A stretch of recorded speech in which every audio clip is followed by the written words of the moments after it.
Hello दोस्तों, kidney की बीमारी के पेशेंट में ब्लड प्रेशर मैनेजमेंट करना बहुत बड़ी समस्या होती है क्योंकि इस तरह के पेशेंट्स में अक्सर बॉडी का ब्लड प्रेशर कंट्रोल करना बहुत मुश्किल होता है। कई कारण बॉडी के ऐसे हैं जिसकी वजह से बॉडी का ब्लड प्रेशर कंट्रोल में नहीं आ पाता है। बहुत सारी दवाइयाँ रिस्पॉन्ड नहीं करती है और इनफैक्ट कई दवाइयों में प्रॉब्लम भी रहती है क्योंकि वो बॉडी के पोटेशियम लेवल्स को अल्टर करती है, तो कई दवाइयाँ दे नहीं पाते हैं। तो इस तरह के पेशेंट्स में ब्लड प्रेशर को मैनेज और मेंटेन करना सबसे ज़्यादा मुश्किल होता है। यानी कि सबसे ज़्यादा रेजिस्टेंट हाइपरटेंशन वाले जो पेशेंट्स होते हैं वो ब्लड प्रेशर रिलेटेड होते हैं।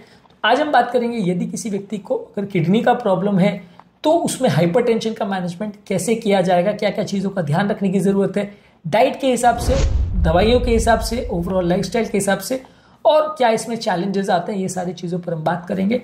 टॉपिक बहुत इंपॉर्टेंट है हर किडनी डिजीज़ के पेशेंट्स के लिए क्योंकि हाइपरटेंशन मैनेजमेंट किडनी के पेशेंट्स में सबसे इंपॉर्टेंट समस्या होती है।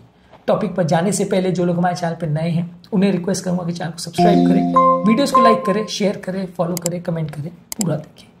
टॉपिक बहुत इंपॉर्टेंट है हर उस व्यक्ति के लिए जिसको किडनी का प्रॉब्लम है। पहले हम बात करेंगे किडनी के लाइफस्टाइल चेंजेस पर, फिर मेडिसिन पर और फिर उसके चैलेंजेस पर। टॉपिक एंड तक देखिएगा। चलिए शुरू करते हैं इंपॉर्टेंट वीडियो।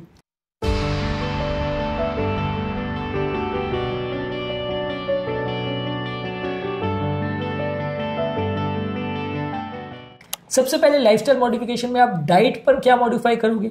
सोडियम लेवल्स को आप दिन भर में 2.3 ग्राम्स पर डे या इससे कम करने का कोशिश करोगे। ये आधा छोटा चम्मच के आसपास होता है और उसमें खाने पीने में और सब्जी में जो आप डालते हैं सारा सोडियम इंक्लूड करके आप उसको 2.3 ग्राम्स पर डे से नीचे करने का प्रयास करते हो। इसके अलावा आप हाइपरटेंशन के लिए डैश डाइट को फॉलो करते हो जिसमें ताज़ा फल सब्जी, whole grains, low fat dairy products, low saturated fats और लो कोलेस्ट्रॉल डाइट लेने को बोलते हो। डैश डाइट क्या होती है और इसके लिए रेनबो डाइट क्या होती है, इस पर हमने ऑलरेडी अलग से वीडियो किया जो कि आप हमारे चैनल पे देख सकते हैं। इनफैक्ट हमारा हाइपरटेंशन का पूरा एक चैनल है जिसमें बहुत सारे वीडियोस हाइपरटेंशन पर ही हैं, वो आप चेकआउट करें तो आपको इसमें काफ़ी जानने को मिलेगा। इसके अलावा आप पेशेंट को रेगुलर फिजिकल एक्टिविटी करने को बोलते हो, एटलीस्ट आधा से 1 घंटा रेगुलर एक्सरसाइज करने को बोलते हो, वजन कम करने को बोलते हो। यदि किसी व्यक्ति का वजन ज़्यादा है तो अलग अलग तरीके से द्वारा एक्सरसाइज करके, वेट लॉस करके या बाकी चीज़ें करके आपको वेट लॉस करना है। वेट लॉस पर हमारा अलग से चैनल है जो आप चेकआउट कर सकते हैं। इसके अलावा एक्सरसाइज करने में किडनी डिजीज वाले पेशेंट को क्या प्रिकॉशन रखने की जरूरत है, इस पर हमने एक अलग वीडियो किया है, इसे भी जरूर देखें। इसके अलावा जिन लोगों को व्यसन है, अल्कोहल लेते हैं, उनको अल्कोहल बंद करना चाहिए। जो लोग स्मोकिंग करते हैं या तंबाकू खाते हैं उनको ये बंद करना चाहिए। ये दोनों ही चीज़ें डायरेक्टली और इनडायरेक्टली आपके ब्लड प्रेशर लेवल्स को अफेक्ट करती हैं। तो ये तो वो लाइफस्टाइल चेंजेस जो आपको करने की आवश्यकता है यदि आपको किडनी का प्रॉब्लम है। तो अब बात करेंगे दवाइयों की। दवाइयों का मैनेजमेंट अक्सर किडनी पेशेंट में बड़ा मुश्किल इसलिए हो जाता है क्योंकि बीपी का लेवल एक तो बहुत ज्यादा होता है, 200-250 के आसपास होता है। पेशेंट दवाइयों को रिस्पॉन्ड भी नहीं करता है और कई दवाइयां जो हम रूटीनली दूसरे पेशेंट में यूज करते हैं जैसे एस इनहिबिटर्स, ARBs या स्पाइनोलेक्टिन एंटागोनिस्ट, ये सारी जो दवाइयां हैं वो कई बार किडनी पेशेंट में मना हो जाती है क्योंकि पोटेशियम लेवल ज्यादा होता है। तो हमारी दवाइयों के ऑप्शंस कम हो जाते हैं जो हम इन पेशेंट्स में दे सकते हैं। कई बार पेशेंट की ओवरऑल ड्रग टॉलरेंस भी थोड़ी कम रहती है। इस तरह के पेशेंट में फर्स्ट लाइन ड्रग्स में एस इनहिबिटर्स यानी लिस्टोप्रिल, एनारोप्रिल, कैप्टोप्रिल, पेंडोप्रिल, इस ग्रुप की मेडिसिन, एंजियोटेंसिन रिसेप्टर ब्लॉकर्स यानी रोसार्टन, वैसाल्टन, कैंडिसार्टन, एजिलसार्टन, ये ग्रुप ऑफ मेडिसिन ज्यादा देते हैं। जो न्यूअर मेडिसिन है आर्नी जो कि वैल्सार्टन साइक्लोपेंटिल कॉम्बिनेशन है, ये ग्रुप की मेडिसिन सबसे ज्यादा प्रेफर करते हैं क्योंकि ये किडनी को प्रोटेक्ट करती है। लेकिन जब किडनी बहुत एडवांस स्टेज ऑफ फेलियर में चली जाए तो ये दवा को ज़्यादा नहीं यूज़ कर सकते क्योंकि पोटेशियम लेवल को बढ़ा सकती है। Early stage of kidney failure में सबसे बेस्ट दवा है।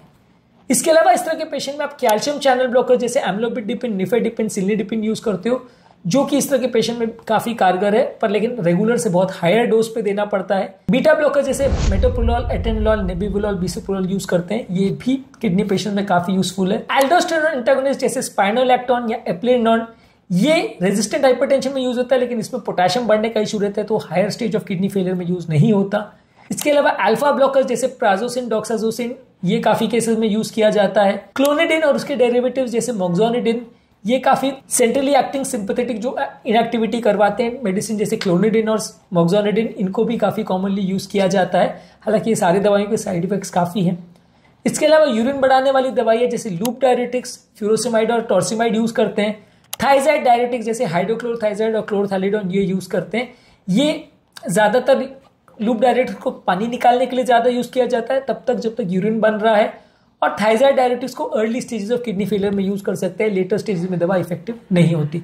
तो ये इंपॉर्टेंट इश्यूज है कि किडनी की बीमारी में एक तो दवा डोजेस ज्यादा लगती है, कई दवा यूज नहीं कर पाते क्योंकि बॉडी में दूसरे इश्यूज रहते हैं, और कई बार क्या है, मल्टीपल दवाइयों के कॉम्बिनेशन यूज करने पड़ते हैं, 3-3 4-4 मेडिसिन बहुत हाई डोज पे यूज करना पड़ता है, तब कहीं जाके पेशेंट का बीपी कंट्रोल होता है और कई बार उसके बाद भी कंट्रोल नहीं होता और कई पेशेंट में बीपी फ्लक्चुएशन रिलेटेड इश्यूज भी आते हैं। सडन एक्सेलरेटेड हाइपरटेंशन के क्या इश्यूज और कॉजेज होते हैं उस पर हमने ऑलरेडी सेपरेट वीडियोस किए हैं, उनको जरूर चेकआउट करें। इस तरह के पेशेंट में रेगुलरली आपको ब्लड प्रेशर चेक करने की जरूरत है, एटलीस्ट हफ्ते में 2 से 3 बार, और रेगुलरली किडनी के भी टेस्ट करने की जरूरत है, जिसमें क्रिएटिनिन और यूरिया ये सारी वैल्यूज और किडनी के ओवरऑल फंक्शंस को टेस्ट करते रहिए। ये सारी चीजें बहुत ज्यादा जरूरी है किडनी के पेशेंट्स में, खासकर जिनको मल्टी एंटीहाइपरटेंसिव मेडिसिन चलती रहती है। और साथ में आपको चेक करना है बॉडी का पोटेशियम और दूसरे इलेक्ट्रोलाइट्स, जो कि किडनी वाले पेशेंट में अक्सर कई बार गड़बड़ कर जाता है, खासकर उन पेशेंट को जिनको एसी इनहिबिटर्स या जिनको एआरबीज या जिनको डायरेटिक्स ये मेडिसिन चल रही होती है। इनमें कौन कौन सी मेडिसिन इंक्लूड है ऑलरेडी हम बात कर चुके हैं। इसके अलावा इसमें स्पेसिफिक क्या इश्यूज आते हैं, इसमें स्पेसिफिक इश्यूज ये आते हैं कि किडनी के पेशेंट में कई बार वॉल्यूम या पानी बहुत ज्यादा रहता है तो उसको निकालने के लिए अलग से दवा देनी पड़ती है। साथ में कई बार पेशेंट्स का ब्लड बहुत कम होता है, हीमोग्लोबिन बहुत कम होता है, उसको बढ़ाने के लिए कई बार एरिथ्रोपोएटिन इंजेक्शन दिए जाते हैं, ये भी कई बार आपका ब्लड प्रेशर बढ़ा सकता है। इसके अलावा किडनी वाले पेशेंट्स में कई बार सेकेंडरी हाइपर पैराथायरॉयडिज्म हो जाता है, जो कि कैल्शियम मेटाबॉलिज्म को तो अफेक्ट करता है, आपके ब्लड प्रेशर को भी कई बार अफेक्ट करता है।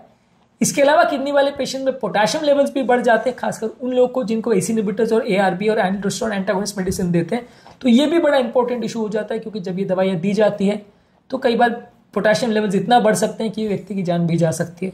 तो ये इंपॉर्टेंट इशूज है जो ब्लड प्रेशर मैनेज करते समय आपको एक्स्ट्रा ध्यान रखने की जरूरत है, जब कभी किडनी वाले पेशेंट्स में आप ब्लड प्रेशर को मैनेज कर रहे हो। ओवरऑल ये सारी चीज़ों के बारे में पेशेंट को एजुकेट करना जरूरी है, क्योंकि ब्लड प्रेशर का प्रॉब्लम और किडनी का प्रॉब्लम अपने आप में दोनों ही कॉम्प्लिकेटेड इश्यूज है और उसके बारे में प्रॉपर पेशेंट को जानकारी होना बहुत जरूरी है, तभी पेशेंट इन सारी बीमारियों को प्रॉपर वे में मैनेज कर सकेगा, नहीं तो बार बार प्रॉब्लम होती रहेगी। ये सारी चीज़ों में आपको प्रॉपर फिजिशियन का, नेफ्रोलॉजिस्ट का, कार्डियोलॉजिस्ट का और कई तरह के स्पेशलिस्ट की जरूरत पड़ती है, तब कहीं जाके पेशेंट का प्रॉपर ब्लड प्रेशर मैनेजमेंट होता है और पेशेंट को कंपैरेटिवली प्रॉब्लम कम आती है। रेगुलर फॉलोअप और रेगुलर हेल्थ चेकअप्स की जरूरत है, तब आप इंश्योर कर सकते हो कि पेशेंट का ब्लड प्रेशर एडिक्वेटली मैनेज्ड है। यदि लो सडनली ब्लड प्रेशर हो गया या बीपी सडनली 90 से नीचे हो गया तो भी नुकसानदायक है, क्योंकि किडनी पे उस पर भी असर हो सकता है। और बहुत हाई ब्लड प्रेशर अगर रहता है या सडनली हाई हो जाता है तो भी डेंजरस है, क्योंकि वो भी किडनी पेशेंट्स को नुकसान करता है। तो ब्लड प्रेशर मैनेजमेंट किडनी वाले पेशेंट में बहुत चैलेंजिंग इशू है। मैनेज करना इसको अपने आप में टेढ़ी खीर है, लेकिन इसको मैनेज करना जरूरी है, क्योंकि ये हर हालत में किडनी पेशेंट को परेशान करता है और इनफैक्ट किडनी की बीमारी में ज़्यादातर पेशेंट इससे परेशान रहते हैं। आज के टॉपिक में हमने बात करी, यदि किसी व्यक्ति को ब्लड प्रेशर का प्रॉब्लम है और उसको अगर किडनी का प्रॉब्लम है तो क्या क्या चीज़ें उसको एक्स्ट्रा करनी चाहिए, क्या क्या चीज़ों का विशेष ध्यान रखने की ज़रूरत है। उम्मीद करूँगा कि आज के टॉपिक में कुछ नई बातें जानने को मिली होगी। किडनी की बीमारी वाले पेशेंट में एक्सेलरेटेड हाइपरटेंशन और बहुत लो ब्लड प्रेशर, ये दोनों ही इश्यूज़ को कैसे मैनेज करते हैं, इस पर हमने ऑलरेडी अलग वीडियोज़ किए, इनको जरूर चेकआउट करें। टॉपिक एंड करने से पहले जो लोग हमारे चैनल पर नए हैं उन्हें रिक्वेस्ट करूंगा कि चैनल को सब्सक्राइब करें, वीडियोस को लाइक करें, शेयर करें, फॉलो करें, कमेंट करें, पूरा देखें।